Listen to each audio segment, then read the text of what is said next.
Hello friends, कैसे हैं आप लोग। उम्मीद करता हूं अच्छे ही होंगे। और समीक्षा अधिकारी, सहायक समीक्षा अधिकारी 2021 की मुख्य परीक्षा के लिए बैच प्रारंभ हो चुका है, जैसा कि आपको सूचित किया गया था। और उसमें आप लोग जुड़ सकते हैं जिन लोगों का स्कोर ठीक ठाक हो रहा है। मैंने कहा था कि 110 प्लस अगर आपका है जनरल कैटेगरी में तो एक संभावना बन सकती है, चूँकि हम पॉजिटिव अप्रोच के साथ आपको बता रहे हैं। चूँकि अभी 8 से 10 प्रश्न लोक सेवा आयोग में विवादित हैं, मतलब आंसर की दे दी, लेकिन वो कहीं ना कहीं अभी आपत्ति लगेगी, आपत्तियाँ जाएंगी, तो कुछ ना कुछ आयोग उसमें संशोधन करेगा। ठीक है, अब देखिए वो किस प्रकार का संशोधन होता है। तो हो सकता है कि कुछ लोगों के नंबर बढ़ जाएं, कुछ लोगों के नंबर घट जाएं, ऐसा भी हो सकता है। ठीक है, लेकिन मोस्ट प्रोबेबली संभावना ये रहती है कि बढ़ ही जाते हैं 2-4 नंबर। ठीक है, फिर देखिए आयोग की महिमा है, वो जो करेगा वो उसे हम लोगों को एक्सेप्ट करना होगा। ठीक है, तो जिन लोगों का स्कोर ठीक ठाक है तो उन लोगों की डिमांड थी कि मुख्य परीक्षा का बैच प्रारंभ कर दिया जाए, तो वो प्रारंभ हो चुका है, आप लोग उसे ज्वाइन कर सकते हैं। और आज हम मुख्य परीक्षा के बारे में बात करेंगे। बहुत ही इम्पोर्टेंट टॉपिक है जिसको कहा जाता है लेटर राइटिंग, पत्र लेखन। ठीक है, तो आज हम पत्र लेखन पर बात करेंगे। यहाँ पर हमने जितने भी समीक्षा अधिकारी, सहायक समीक्षा अधिकारी मुख्य परीक्षा में ये 9 प्रकार के पत्र यहाँ पर पूछे जाते हैं। ठीक है, ये सारे मैंने यहाँ पर नाम लिखे हुए हैं। पत्र का, सरकारी पत्र का सारणी रूप पूछा जाता है, फिर एक पूछा जाता है प्रारूप और एक लिखित प्रारूप। यहाँ पर स्टूडेंट को बहुत कन्फ्यूजन होती है कि प्रारूप में और लिखित प्रारूप में क्या डिफरेंस है। इस पर हम लोग आज चर्चा करेंगे और साथ ही साथ ये भी देखेंगे कि कैसे हम एक अच्छे से अच्छा पत्र लिख सकते हैं। इसके लिए हम देखिए यहाँ पर नोट्स अपना कुछ लेकर के आए आपको दिखाने के लिए। आप ये देख सकते हैं, इसमें देखिए क्या लिखा हुआ है, और इसमें लिखा है सचिवालय कार्य प्रक्रिया तथा टिप्पणी एवं आलेखन। ठीक है, ये जिस प्रकार से सचिवालय में पत्र चलते हैं आप लोग पढ़ सकते हैं। इसको देखिए मैं थोड़ा पास कर रहा हूँ, इसको आप पढ़ लीजिए। ठीक है, तो ये जो है पत्र हम आपको ये पूरा सचिवालय का ये फॉर्मेट है, जिस तरह से ये देखिए इस तरीके से पत्र वगैरह सब यहाँ पर जैसे चल शासनादेश आपका हो गया, सरकारी पत्र है। ठीक है, ये सब सारी अशासकीय पत्र, अर्थशासकीय पत्र। ठीक है, और दूसरा ये एक नोट्स है। ठीक है, तो ये बिल्कुल जो शासन के ये जो नोट्स हैं या जो शासन की जो यहाँ पर बहुत सारे सरकारी नियमावली होती है, शासनादेशों का संग्रह होता है, सरकार सचिवालय मैनुअल होता है, या जो भी यहाँ सचिवालय की पुस्तकें हैं, जो सचिवालय की यहाँ पर किताबें हैं, हालांकि वो मार्केट में भी अवेलेबल हैं, आप लोग ले सकते हैं, लेकिन यहाँ पर जो सचिवालय की लाइब्रेरी है, पुस्तकालय है, और जो सचिवालय का प्रकाशन विभाग है, भाषा विभाग है, वहाँ से जो किताबें प्रकाशित होती हैं और जो पत्र का प्रारूप उसमें छपा होता है, तो वही उसकी एक फोटोकॉपी है। ठीक है, तो इससे हम आपको पत्र पढ़ाएंगे। ठीक है, तो ये वही सेम प्रारूप होगा जो कि इसमें शासन में, सचिवालय में चल रहा है। और लोक सेवा आयोग भी आपसे यही अपेक्षा करता है कि जो वर्तमान में, चाहे वो शासकीय पत्र हो, अर्धशासकीय पत्र हो, कार्यालय आदेश हो, कार्यालय ज्ञापन, विज्ञप्ति, टिप्पणी, कुछ भी हो, आयोग आपसे यही अपेक्षा करता है कि आप वही फॉर्मेट बनाएं, उसी प्रकार का एग्जाम्पल पत्र लिखें जिस प्रकार से इस समय शासन में या सचिवालय में चल रहा है। ठीक है, तो बाहर की किताबों में जो मार्केट में अवेलेबल हैं, या मैगजीन में, या किसी की प्रकाशन की कोई भी किताब हो, हमें उससे मतलब नहीं है। ठीक है, हम वही आपको पत्र पढ़ाएंगे। मैंने आपको पिछली बार बहुत सारे पत्रों के एग्जाम्पल भी दिए थे, मतलब दिखाए थे मैंने पिछले वीडियो में कि इतने विज्ञप्ति ऐसे लिखा जाता है, कार्यालय आदेश ऐसे जारी किया जाता है, तो उसी प्रकार से हम आपको पढ़ाने वाले हैं। ठीक है, अब कोई कैसे पढ़ाता है, कोई टीचर या कोई पुस्तक कैसे छापती पढ़ाती है, हमें उससे मतलब नहीं है। हम वही पढ़ाएंगे आपको जो हम बनाते हैं। चूँकि सचिवालय में रोज दसियों पत्र जारी होते हैं, अर्थशासकीय पत्र हैं, कार्यालय आदेश हैं, विज्ञप्ति है, शासकीय पत्र हैं, बहुत सारे रोज जारी होते हैं, तो हम आपको वही बिल्कुल हूबहू पढ़ाएंगे जिस प्रकार से फॉर्मेट यहाँ पर चलता है। ठीक है, तो इस मेंस के बैच को ज्वाइन करने के लिए आर मेंस का बैच स्टार्ट हो गया, इसको ज्वाइन करने के लिए आप लोग 6393350769 हमारे ऑफिस का नंबर, इसको आप लोग कॉल करके, व्हाट्सएप करके यहाँ से आप जुड़ सकते हैं। ठीक है, साथ ही जीआईसी मेंस का भी जो 9 दिसंबर को रिजल्ट आया था, यहाँ पर भी हिंदी और निबंध का पेपर होता है एक 100 नंबर का। ठीक है, तो उसके लिए भी जो लोग मेंस प्री क्वालिफाई किए हैं जीआईसी, जो लेक्चरर का आया था लोक सेवा आयोग से, उसकी 6 फरवरी 2022 को मुख्य परीक्षा है, ठीक है। तो उसके लिए भी जीआईसी मेंस वाले बच्चे भी ज्वाइन कर सकते हैं इसी नंबर पर जाके। और जो आरओ और पीसीएस के लिए जो 2022 के लिए तैयारी करना चाहते हैं तो वो लोग भी प्रारंभिक परीक्षा के लिए नोट्स पूरा ले सकते हैं जीएस का और हिंदी का, आरओ 2022 और पीसीएस 2022 के लिए, ठीक है। तो जो भी जिससे संबंधित है प्री मेंस के लिए आप लोग इस नंबर पर संपर्क कर लीजिए, ठीक है। तो देखिए समीक्षाधिकारी सहायक समीक्षाधिकारी 2021 प्रारंभ मुख्य परीक्षा में जो पत्र पूछे जाते हैं, जो सिलेबस में हमारे मेंशन है, वो ये 9 प्रकार के पत्र आपसे पूछे जाएंगे। जैसे शासकीय पत्र, इसको कहते हैं ऑफिशियल लेटर, ठीक है, या फिर इसी को हम शासनादेश भी कहते हैं। मैं आपको दिखा दे रहा हूं यहां पर, ये देखिए, आपको यकीन ना हो तो आप खुद देख सकते हैं। ये देखिए क्या लिखा हुआ है ऊपर, देखिए शासकीय पत्र या शासनादेश, ठीक है। तो शासकीय पत्र को आप क्या कहेंगे, ऑफिशियल लेटर, और शासनादेश को क्या कहेंगे, गवर्नमेंट ऑर्डर, ठीक है।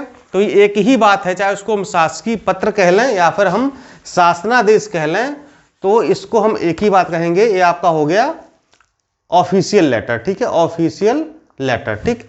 अर्धशासकीय पत्र को कहते हैं हम डेमी ऑफिशियल लेटर, डीओ कहते हैं इसको, ठीक है, डेमी ऑफिशियल लेटर कहते हैं। परिपत्र पूछा जाता है, इसको हम कहते हैं सर्कुलर, ठीक है, इंग्लिश कहते हैं सर्कुलर। कार्यालय आदेश को कहते हैं ऑफिस ऑर्डर, ठीक है, क्या कहते हैं, ऑफिस ऑर्डर। और कार्यालय ज्ञापन को कहते हैं ऑफिस मेमोरेंडम। तो कार्यालय आदेश और कार्यालय ज्ञापन ये दोनों आपके सिलेबस में है, ठीक। अब देखिए यहां पर कार्यालय आदेश और कार्यालय ज्ञापन, यहां लोग इसको एक ही समझ लेते हैं क्योंकि दोनों कार्यालय से जारी होते हैं, ठीक है। लेकिन यहां पर समझिए कि 85 to 90% कार्यालय आदेश और कार्यालय ज्ञापन सेम है, लेकिन जो 10 to 15 यानी कि 10 से 15% जो, या कह लो 10%, जो 10% इन दोनों में अंतर है, वही आप लोग डिफरेंशिएट नहीं कर पाते हैं। और उसी की डिमांड होती है एग्जामिनर की कि आप उसको बताएं कि कार्यालय आदेश ये होता है और कार्यालय ज्ञापन ये होता है, दोनों का उद्देश्य क्या है और दोनों किस लिए जारी किए जाते हैं, ठीक है। तो ये चीज आपको हम बिल्कुल माइन्यूट, जो एकदम बिल्कुल माइन्यूट डिफरेंस है, वो चीज आपको हम बताएंगे, ठीक है। दोनों का हम आपको परिभाषा और विशेषताएं दोनों की बताएंगे, प्लस दोनों का जो प्रारूप है वो भी हम बताएंगे कि कहां पर अंतर आता है, ठीक है। तो उसको आप समझिएगा।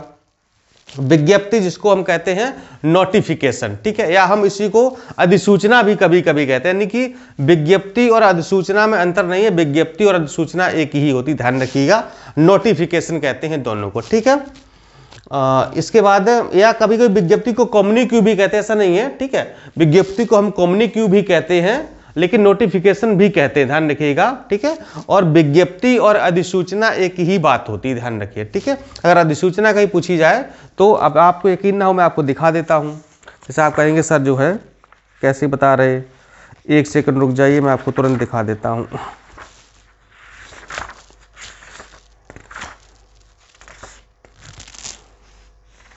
ये देखिए, ये देखिए पत्र, ये विज्ञप्ति है और ये विज्ञप्ति का प्रारूप है। यहां पर देखिएगा, ये देखिए, ये दिख रहा है आपको, पढ़िए इसको अगर आपको दिख रहा हो, ये यहां पर देखिए, है ना, ये जो यहां पर लिखा हुआ ना विज्ञप्ति या अधिसूचना, ये देखिए, ठीक है, ये विज्ञप्ति या अधिसूचना, तो ये विज्ञप्ति और अधिसूचना एक ही बात होती है, ठीक है। तो इसमें आपको बहुत ज़्यादा कंफ्यूज नहीं होना है, विज्ञप्ति और अधिसूचना एक ही बात होती है।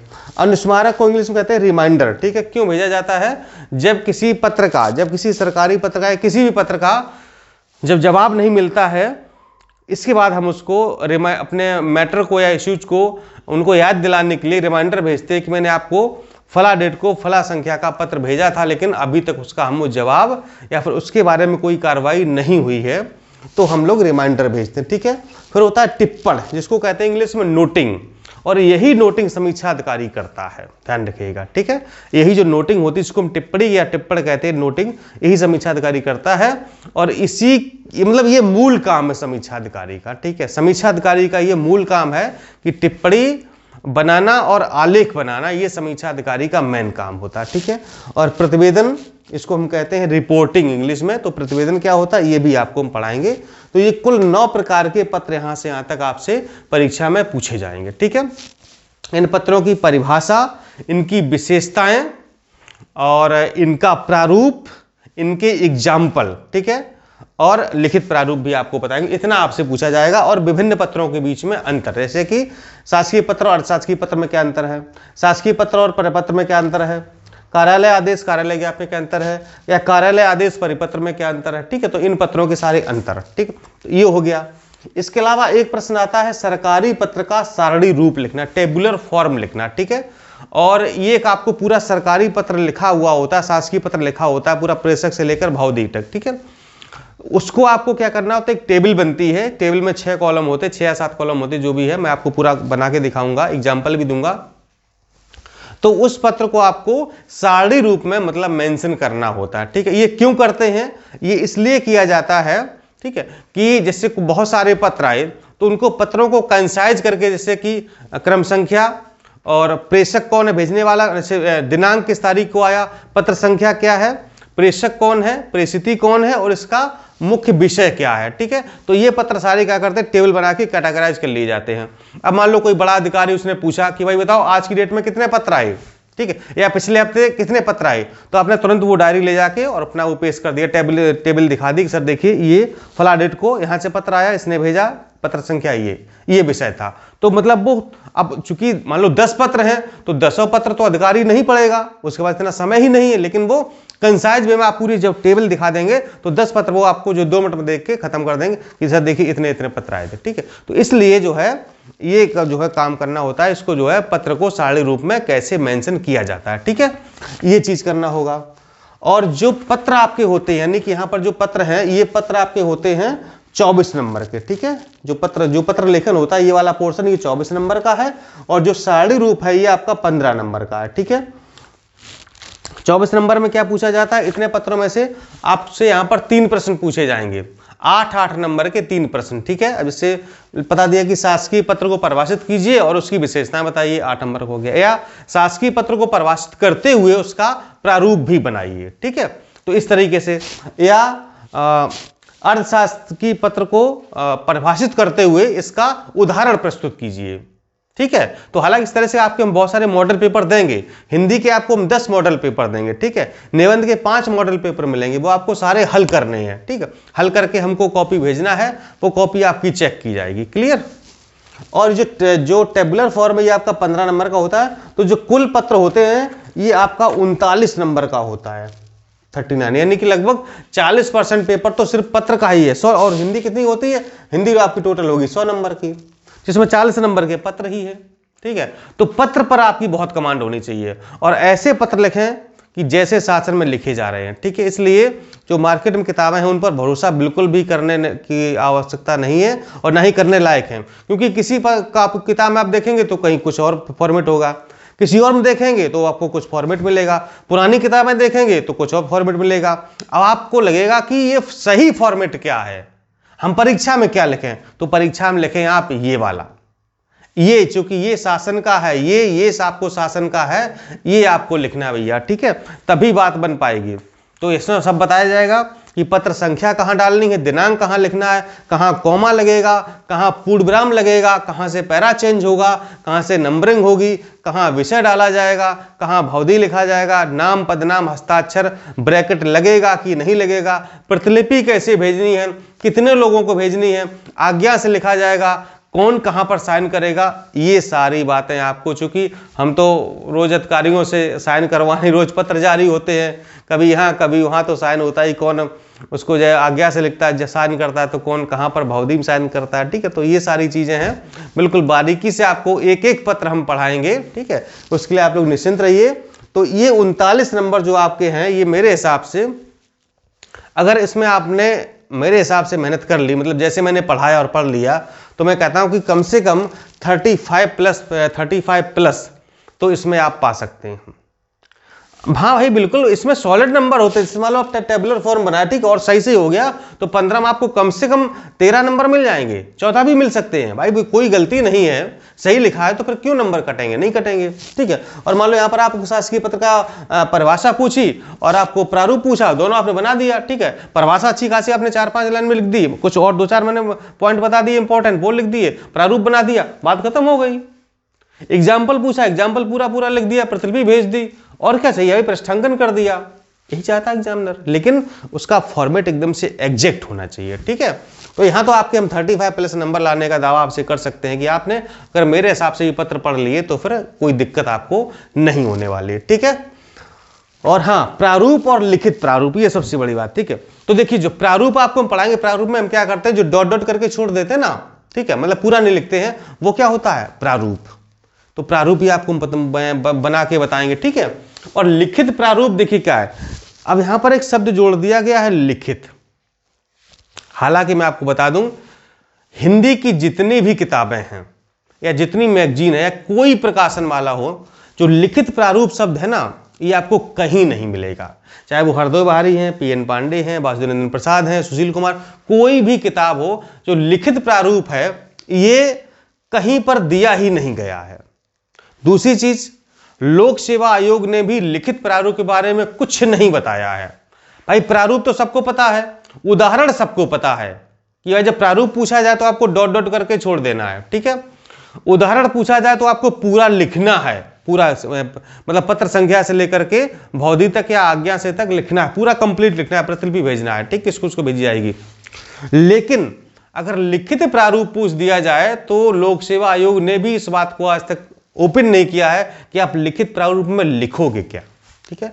तो जो मेरी व्यक्तिगत राय है, या जो हमारे साथी लोग हैं, जो सीनियर लोग हैं, या जहां से मैंने जो पता किया है, जो मतलब हमारे ऑथेंटिक सोर्स हैं, मैंने लास्ट टाइम भी बताया था कि लिखित प्रारूप अगर आपसे पूछा जाता है, ठीक है, तो जो मेरा उत्तर होगा या जो मैं करता हूं, जो मैंने आंसर दिया था, वो हमने पूरा का पूरा एग्जाम्पल यानी कि उदाहरण ही लिखा था, प्रारूप नहीं बनाया था। मैंने पूरा जैसे उदाहरण लिखता है, अगर पूछते लिखित प्रारूप मतलब उसको उदाहरण देना है, मतलब पूरा पत्र ही लिखना है, ठीक है। तो अगर देखिए, अगर आप मतलब मेरी बात, अगर आप हो सकता है इसका कहीं से सटीक आंसर मिल जाए तो मच बेटर, बहुत अच्छी बात है, आप मुझे ही बता दीजिए।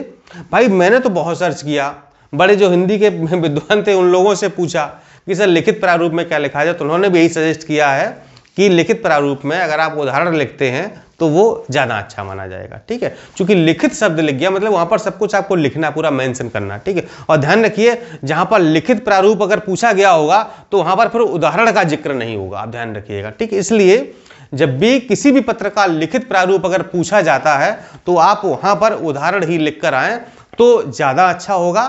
तो अगर उदाहरण लिख देंगे तो उसमें क्या होगा कि तो प्रारूप बन गया पूरा, तो प्रारूप तो हो ही गया क्योंकि आप पूरा क्रम से लिख रहे हैं। दूसरा, आपने पूरा जब उदाहरण लिख ही दिया है तो फिर लिखित भी हो गया, ठीक है।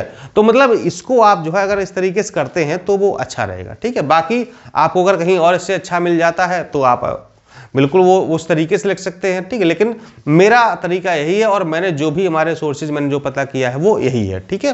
बाकी ऑथेंटिक इसका उत्तर कोई दे नहीं सकता, ना ही कोई किताब, ना ही लोक सेवा आयोग ने बताया है, तो हम उसमें अब कोई कुछ नहीं कर सकता है, ठीक है। तो ये आपका हो गया पत्र लेखन का वाला। तो हम लोग अब एक एक पत्र करके पढ़ेंगे। पहले हम आपको शासकीय पत्र पढ़ाएंगे, उसकी परिभाषा, उसकी विशेषताएं, उसका प्रारूप और एग्जाम्पल, ठीक है। तो इसी तरीके से हमारा जो इस बैच में आपको चीजें दी जाएंगी इस वाले में पत्र लेखन संबंधित, तो उसमें पूरी परिभाषा होगी, ठीक है।